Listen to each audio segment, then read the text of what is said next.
पहुंचे हैं और साथ ही एमएल मीणा जो एडीजी है वो भी पहुंचे हुए हैं और साथ ही कई तमाम बड़े अधिकारी यहां पर पहुंचे। बता दें आपको कि लोहरदगा का यह मामला है जहां पर नक्सलियों ने हमला किया है पुलिस पार्टी पर और इसमें 2 जवान है वो घायल हो गए और उन्हें अस्पताल पहुंचाया गया है, मेडिका अस्पताल बेहतर इलाज के लिए। हवाई जहाज माफ कीजिएगा चॉपर से उन्हें रांची लाया गया और रांची में खेलगांव से बाद उन्हें एम्बुलेंस के जरिए मेडिका अस्पताल पहुंचाया गया है।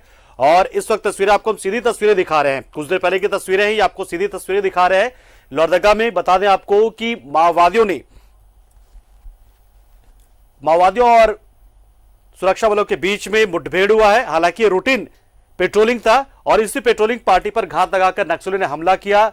लोहरदगा के सेरेंगदाग की यह घटना है, सेरेंगदाग के जंगलों के पास से यह घटना घटी है और वहां पर 2 जो हमारे जवान हैं वो घायल हो गए, उन्हें बेहतर इलाज के लिए रांची लेकर आया गया। तस्वीर आपको सीधे दिखा रहे हैं हम।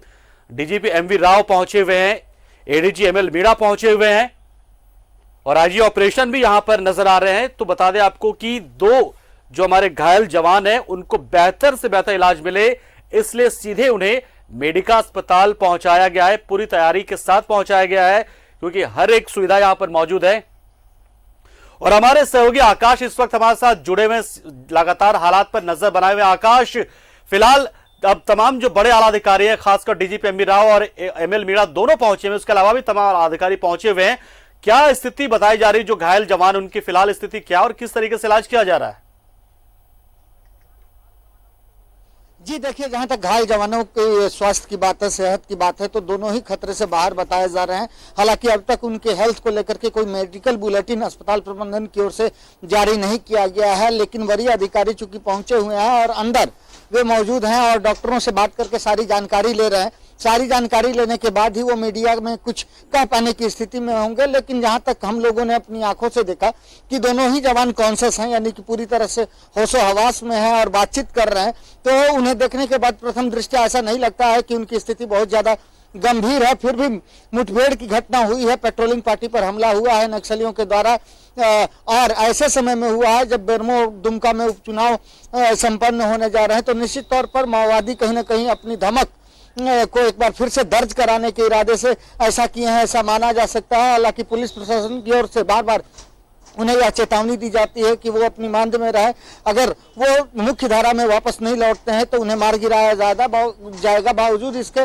नक्सलियों ने एक बार फिर से इस घटना को बिल्कुल बड़ी बात आपने कही है, बड़ी बात आकाश आपने कही है। उपचुनाव होना है दुमका में, बेरमो में 3 नवंबर को 2 सीटों पर यहां पर मतदान होंगे और शायद ये नक्सलियों की तरफ से कोई घटना घटी है कि उपचुनाव को लेकर जो मतदाता है उनमें एक डर पैदा हो। और बार बार हम अक्सर देखते हैं कि बार बार नक्सली यही कहते नजर आते हैं, साथ ही कई बार पर्चा भी छोड़ते हैं कि मतदान का बहिष्कार करें आप, यानी कि लोकतंत्र में जो सरकारें काम कर रही है उससे उनका लेना देना नहीं होता है। तो क्या अब इस घटना के बाद यह मानकर चला जाए कि दोनों जगहों पर, दुमका हो या बेरमो हो, वहां पर नक्सलियों के खिलाफ एक बड़ा अभियान चलेगा?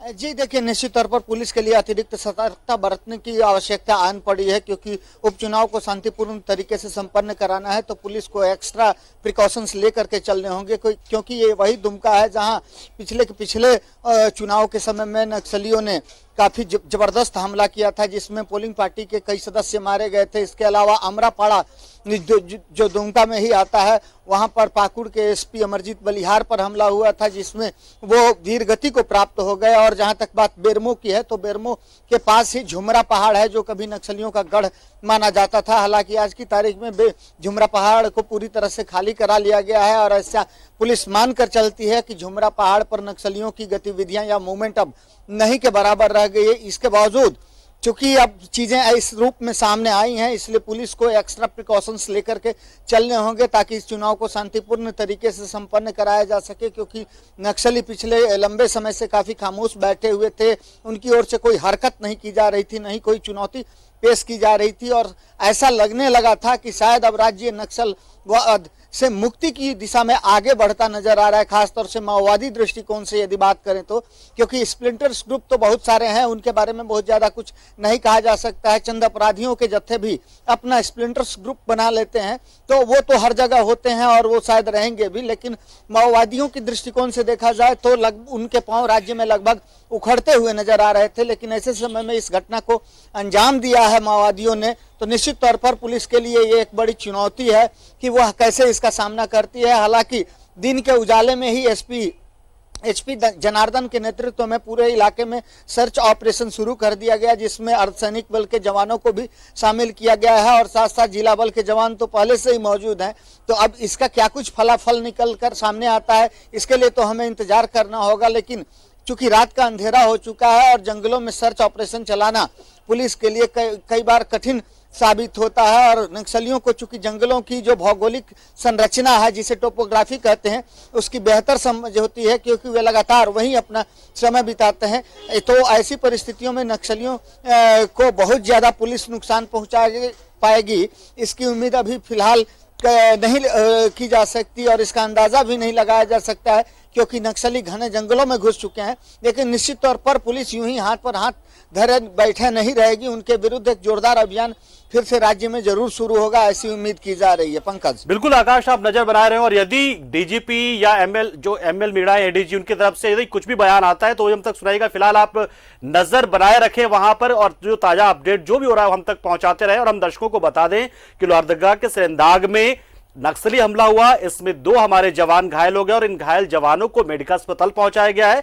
और अब उन घायल जवानों से मिलने के लिए डीजीपी एमवी राव और एडीजी एमएल मीणा पहुंचे हुए हैं, साथ ही आईजी ऑपरेशन साकेत भी पहुंचे हुए हैं और उनसे मुलाकात करने के बाद, उनका हाल जानने के बाद शायद वो मीडिया को संबोधित करें, तो वो जो कुछ कहेंगे वो भी हम आप तक पहुंचाएंगे। लेकिन फिलहाल आपको यहां छोड़े जाते एक बार फिर से दुमका के दंगल को लेकर। आकाश, बहुत बहुत शुक्रिया आपका, आपने तमाम जानकारी दी और फिलहाल आपको एक बार फिर से ले चलते हैं दुमका के दंगल में कि क्या कुछ हो रहा है, सियासी तापमान कितना बढ़ा हुआ, आम लोगों के पास मुद्दे कौन से और आम लोगों की मांगे क्या होंगी। अपने नए उम्मीदवार से, नए प्रत्याशी से छोड़े जा रहे हैं आपको। हो जाएगा, अगर ऐसा परिस्थिति होगा तो हम लोग इनको एम्स भी ले जा सकते हैं, कभी कोई दिक्कत नहीं है, will be perfectly all right.